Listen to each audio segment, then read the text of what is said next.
नागपूरचे पोट्टे मी तुमच्या अयोध्याने ब्लॉगर. तर तुम्ही सोचत ना मी चाललो कुठं. चला तुम्हाला सांगतो मी चाललो कुठं. तर पहिले तर आम्ही निघून जातो. आपले गाणे वाणे ऐकत नाही का. पण तर बघतो डॉनचे गाणे ऐकतो नाही का.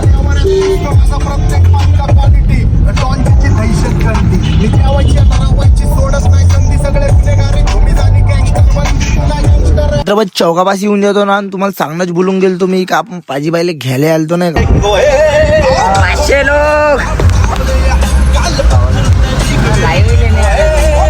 मग निघून जातो आम्ही. पाजीबाई तर येऊनच गेलते तर म्हणलं चला पहिले चाय पाणी मारून घेऊन तर आम्ही थांबून जातो छत्रपती चौकापाशी.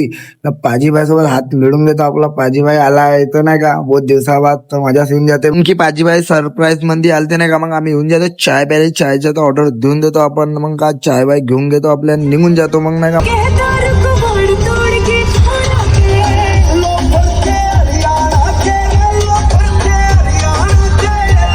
थोडस बसून गुटरगुक करून घेतो आणि घरासाठी येऊन जातो ना का. पाजीबाई इथं फोन चालवत राहते कारण की पाजीबाईला आपला ब्लॉग अपलोड करायचा राहते. तर पाजीबाई करत राहते तुम्ही तेच पाहत राहतो. मग आम्ही नाश्ता वास्ता करून घेतो काय इथं बसून नाही का आपल्या. चला मी म्हणलं घुमून येऊन बाबा. आता कुठं घुमून यायचं तर पाहून म्हणलं आता रात्र झाली आहे बाबा. आता रात्रात जायचं कुठं आपला घुमासाठी एकाच्या फेकाली कापासाठी आपला पुतळा. चहाची चुस्की मारून घेतो आणि मस्त पाहून घेतो व्ह्यू. आता मग व्ह्यू तर मस्त रावाचं राहते ना का. लाईट वाईट चमकत राहते तर पाण्यामध्ये. मग का मग निघून जातो घरासाठी. व्हिडिओ चांगली वाटली लाईक फॉलो जरूर करजा बरं.